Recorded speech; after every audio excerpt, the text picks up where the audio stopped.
On February 13, 2017, two best friends, 14-year-old Libby German and 13-year-old Abby Williams, decided to enjoy a day off from school. They were dropped off by Libby's older sister near the Monon High Bridge, an abandoned railroad bridge over Deer Creek, in their small town of Delphi, Indiana.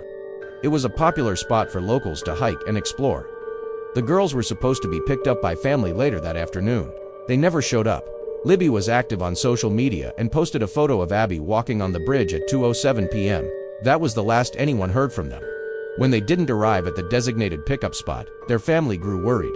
A search began that evening, but as darkness fell, it was called off until the next morning. On February 14th, the community's worst fears were realized. The bodies of Abby and Libby were discovered about half a mile from the bridge, on private property. The initial shock and grief soon turned into a desperate hunt for a killer, and it turned out one of the victims herself had provided the most crucial clues. Libby, thinking quickly in her final moments, had used her cell phone to record her attacker. The grainy video and audio she captured would become the centerpiece of one of the most intense manhunts in recent American history. Police released a still image from Libby's phone. It showed a man walking on the bridge, dressed in blue jeans, a blue jacket, and a brown hoodie. His head was down, and his features were indistinct, but he was clearly walking towards the girls.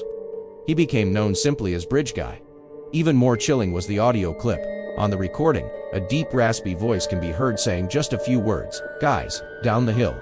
This short command, captured by a hero in her last moments, sent a shiver down the spine of anyone who heard it. It was the voice of a killer. The evidence seemed powerful. A picture of the suspect and the sound of his voice. Law enforcement was confident they would catch him quickly. They released the photo and audio to the public, hoping someone would recognize the man or his voice. Thousands upon thousands of tips flooded in. The Delphi community, and indeed people all over the world, became obsessed with the case. Online sleuths and amateur detectives dissected every piece of available information. They analyzed the man's walk, his clothes, and the background of the photos. But the case went cold. Despite having the killer's image and voice, years passed with no arrests. The initial police sketch of the suspect, based on witness accounts, was later replaced by a second, completely different sketch. This caused massive confusion. The first sketch depicted an older man, maybe in his 40s or 50s, with a goatee and a hat. The second sketch, released in 2019, showed a much younger-looking man, almost baby-faced. Police explained that the second sketch was their primary focus and represented the person responsible for the murders, suggesting the first sketch might have been a witness who was not involved, or that public perception of the grainy photo was inaccurate. This shift in direction left everyone wondering, who were they really looking for? Police also revealed that the crime scene was complex and that the killer had likely staged it in some way, leaving behind a signature. They didn't elaborate on what that signature was, wanting to keep that detail private so only the true killer would know it. This added another layer of mystery to the case. Was he local? Did he know the area? The phrase "down the hill" suggested familiarity with the terrain. The years dragged on. Libby's grandfather, Mike Patty, and Abby's mother, Anna Williams, became powerful advocates, constantly keeping the case in the public eye. They gave countless interviews, begging for anyone with information to come forward. They spoke of the bright, funny, and kind girls they had lost, ensuring that Abby and Libby were remembered as more than just victims. They were daughters, sisters, and friends whose lives were stolen. The slogan "Today is the day" became a mantra for the families and the community, a hopeful plea that today would be the day the killer was finally brought to justice. The case took a dramatic and unexpected turn in October 2022, more than 5.5 years after the murders. Police announced an arrest. The suspect was Richard Allen, a 50-year-old man who lived and worked in Delphi. He was a licensed pharmacy technician at a local CVS. The news was stunning. The alleged killer had been living in plain sight, a member of the same small community, for all those years. He had even processed photos for Libby's family at his workplace. The details that led to his arrest began to emerge slowly, sealed in court documents. It was revealed that Allen had actually been interviewed by police back in 2017. He admitted to being on the bridge that day, but claimed he saw 3 young girls and then left. His story didn't seem to raise any red flags at the time. He was just one of many people who were on or near the trails. So what changed? The break came from a re-examination of old evidence. Investigators were looking into a separate, unrelated crime and came across Allen's original interview. They also discovered a crucial piece of physical evidence. An unspent bullet was found at the crime scene, between the bodies of the 2 girls. Through forensic analysis, Investigators were able to link that specific bullet to a handgun owned by Richard Allen. This was the smoking gun they had been searching for. When they searched his home in 2022, they found the gun.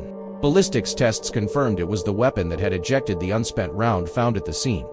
The arrest of Richard Allen brought a sense of relief, but it also opened up a whole new set of questions.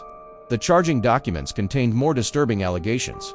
They suggested that Allen was not working alone. Witnesses reported seeing other men or other vehicles that seemed out of place. The documents mentioned that the girls' injuries were caused by a sharp object and that some of their clothing had been taken as a souvenir. The documents also mentioned possible connections to a pagan Nordic cult and that the crime scene may have been part of a ritualistic sacrifice. This theory was presented by Allen's own defense attorneys, who pointed the finger at other local men who they claimed were part of this group. They argued that Allen was a patsy, an innocent man framed by a powerful and violent cult. These claims turned the case on its head once again. Was Richard Allen the lone killer, the bridge guy who told the girls to go down the hill? Or was he part of a larger, more sinister conspiracy? The prosecution maintains that Allen is the man in the video and that he acted alone.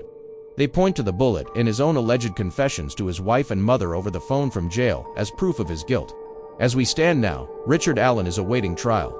The legal proceedings have been fraught with drama, including his original defense team stepping down and then being reinstated, and leaks of sensitive crime scene photos and documents online. The small town of Delphi remains on edge, caught in the middle of a legal battle that feels like something out of a crime novel. The families of Abby and Libby continue their long, agonizing wait for justice. They have shown incredible strength and resilience throughout this ordeal, never giving up hope. The Delphi Murders case is a story of tragedy, of a community shattered, and of the incredible bravery of a young girl who in her final moments fought back in the only way she could. Libby German's forethought to record her attacker provided the clues that kept this case alive for years and ultimately led to an arrest. It's a chilling reminder of the evil that can exist in the most ordinary of places, but it's also a powerful testament to the love and determination of a family and a community that refuses to let Abby and Libby be forgotten. The world is now watching and waiting for the trial, hoping that the final chapter of this heartbreaking story will finally bring the truth to light and justice for two girls who just went for a walk on a sunny afternoon. Thank you for watching. If you found this story compelling, please like this video and subscribe to our channel for more deep dives into true crime cases. We'll continue to follow the developments in the Delphi case as they unfold.